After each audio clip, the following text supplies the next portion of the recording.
Jail में बंद कैदियों की मुलाकातों पर पाबंदी क्यों लगी? दहशत गर्द जो या गैर मुल्की अनासर जो हैं वो जेलों पर हमला करके क्या मकसद हासिल करना चाहते हैं?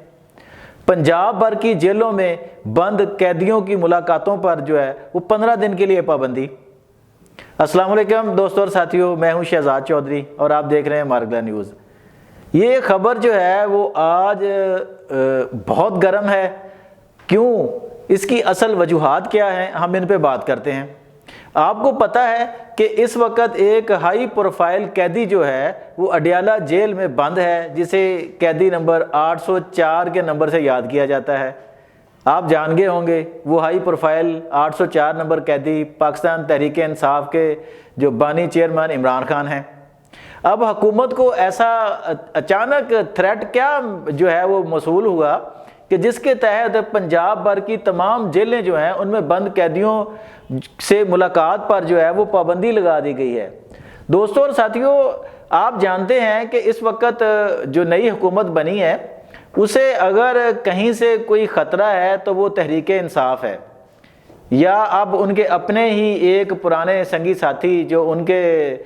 जो है हर अच्छे और बुरे के वक़्त के साथी थे, मौलाना फजलुर रहमान साहब, वो भी उनके ख़िलाफ़ हो गए हैं। लेकिन उनका असल हरीफ जो है ना वो जेल में बंद होकर भी उनकी नींदें उड़ाए हुए हैं। अब आप खुद सोचें कि देखें, ये जो कहा गया ना सिक्योरिटी थ्रेट जो मसूल हुआ है, जिसके तहत 15 दिन के लिए जेल में बंद तमाम कैदी जो है उन पर पाबंदी लगाई गई है मुलाकातों से, उसका बुनियादी मकसद जो है ना वो इमरान खान की मुलाकातों को रोकना था। अब हुकूमत जो है वो इस चीज़ से खाइफ है कि इमरान खान जो है वो जेल में बैठकर अहकामात दे रहे हैं केपी हुकूमत को या अपनी पार्टी को कि वो किस गाइडलाइन पे चलेगा, पंजाब जो है वो जो सड़कों पर स्ट्रेटजी होगी वो क्या होगी, और जो ईवानों के अंदर खासकर कौमी असम्बली में जो स्ट्रेटजी होगी उनकी वो क्या होगी। दोस्तों और साथियों, ये बात गौर करने की है कि देखें, इमरान खान साहब जो हैं वो जो भी उन पर मुकदमात बनाए जाएं, या उससे पहले मियां नवाज शरीफ पर हों या आसिफ अली जरदारी पर हों, इन मुकदमात की कुछ 2% की औकात नहीं है। वो किस लिए नहीं है कि देखें, जो पहले मुकदमात थे आसिफ अली जरदारी साहब पे, तो जो आज सदर पाकिस्तान बने और ईवान सदर के मुकीम हैं, और उस वक्त अब जो इस वक्त प्राइम मिनिस्टर हैं मियां शहबाज शरीफ साहब, उनके खिलाफ कितने मुकदमात थे, और ना उनकी उस वक्त कोई वैल्यू औकात थी, और ना ही आज जो इमरान खान पर मुकदमात कायम किए जा रहे हैं, खा वो साइफर के मुकदमात हों, खा वो जो है 9 मई के हवाले से मुकदमात हों, या इंतहाई बोंगा स्टूपिड तरीन मुकदमा जो है वो जो इद्दत में निकाह का मुकदमा है जनाब। इस तरह के आप जितने मर्जी मुकदमात कायम कर लें, अगर वो हकीकत भी होंगे ना, लेकिन वो अपनी साख कायम नहीं कर सकेंगे। आपको पता होगा कि जब आपका सियासी मुखालफ आपके वो कहते हैं ना कि टेटे चढ़ जाता है, पंजाबी में टाए चढ़ जाता है, तो उस वक्त फिर आप उसके साथ जो मर्जी करते रहें। आज वही इमरान खान के साथ हो रहा है। तो अगर उनके मुकदमात की कोई साख नहीं थी, वो उनसे बरी हो गए, तो कल को इमरान खान भी हो जाएंगे जनाब। लेकिन अब हुकूमत जो है, अब उसके जो है वो हाथ पांव फूले हुए हैं कि खान साहब जेल के अंदर बैठकर भी उतने ही तवाना हैं जितने वो ग्राउंड में बैठकर थे। उनकी एक कॉल आती है, आपको पता है पिछले दिनों जो एहतजाज हुआ कितने लोग बाहर निकले हैं, और उनके पास ना कोई प्लानिंग थी, ना कोई रिसोर्सेज थे, ना उनके इकट्ठे होने पर लाखों अरबों रुपए लगाए गए थे। वो लोग थे वो सिर्फ इमरान खान की एक कॉल पर बाहर आए थे। इसी तरह जो केपी गवर्नमेंट अभी बनी है, तो आपको पता ही है कि वो गड्डापुर साहब जो है उनकी नामजदगी इमरान खान साहब ने की, और फिर वो इमरान खान साहब से लेके सारी हदायत वो अपनी गवर्नमेंट वो चलाने का इरादा भी रखते हैं, और वो चला भी रहे थे जितनी चंद दिनों की है वो। तो अब इस सिक्योरिटी थ्रेट का जो है ना, बेशक अगर ये हो भी मिसाल के तौर पर, अगर इस तरह का सिक्योरिटी थ्रेट है भी, लेकिन अवाम उसको नहीं मानते। वो भाई क्यों, आपको पता है, सबको नजर आ रहा है सामने कि सिर्फ इमरान खान की मुलाकातों को रोकने के लिए ये एक चीज घड़ी गई लग रही है जनाब, कि आपने वो सिक्योरिटी थ्रेट जो है उसके नाम पर आप पाबंदी लगा रहे हैं। अब मुझे ये सवाल ये पैदा हो रहा है, लोग कल से ये पूछ रहे हैं हमसे कि जनाब ये जो गैर मुल्की अनासर हैं, शिद्दत पसंद अनासर हैं, या कोई मुल्की ऐसे जो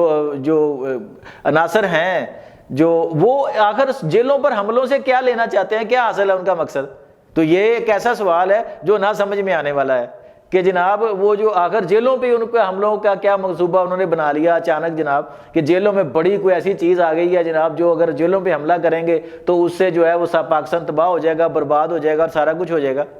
تو یہ بادیوں نظر میں جس طرح کی آپ اسٹوپڈیٹی پہلے دکھا رہے ہیں اور بونگے سے بونگے مقدمے بنا رہے ہیں، اسی طرح کا ایک اقدام اور لگتا ہے کہ جناب آپ نے سیکیورٹی تھریٹ کے نام پر جیلوں پر بند جو ہے عمران خان یا ان کے ساتھی جو قریبی ساتھی ہیں، وہاں آپ کو پتہ ہے اڈیالہ جیل میں شاہ محمود قریشی صاحب بھی ہیں، وہاں پرویز الہی صاحب بھی ہیں، وہاں فواد چودھری بھی ہے، تو اتنے سارے لوگ جو ہیں وہ ایک جگہ پہ ہیں، تو آپ نے ان سے ڈر کر، خاص کر عمران خان سے ڈر کر، خوف زدہ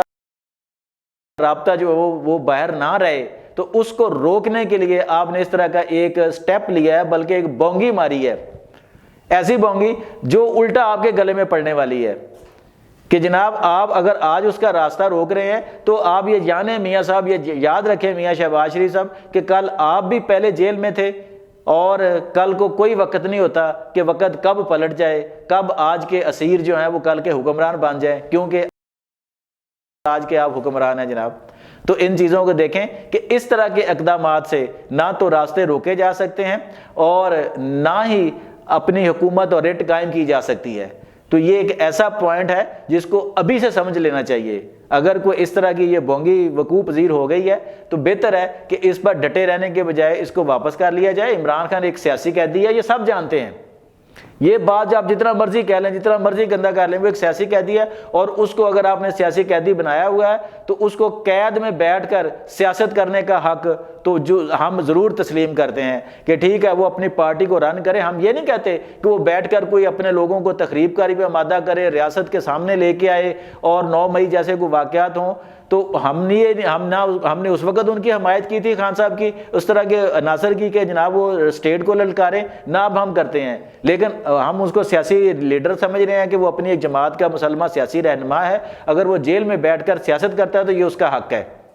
تو اس حق کو آپ سلب نہ کریں۔ یہاں پہ پہلے ہی بہت سے حقوق جو ہے نا وہ سلب ہو چکے ہیں اور ہو رہے ہیں۔ اگر حالات اسی طرح رہے تو یہ ملک اور قوم آگے نہیں بڑھے گی، یہ ایک طے شدہ امر ہے۔ دوستوں اور ساتھیوں، یہ وہ بات تھی جو آپ کے ہم نے گوش گزار کی۔ آپ کے اس پر کیا آ رہا ہے، کیا تجزیے ہیں، کیا تبصرے ہیں، آپ ہمیں کامنٹس میں ضرور بتایا کریں۔ اگلے ویلاگ تک کے لیے شہزاد چودھری کو اجازت دیجیے۔ اللہ حافظ۔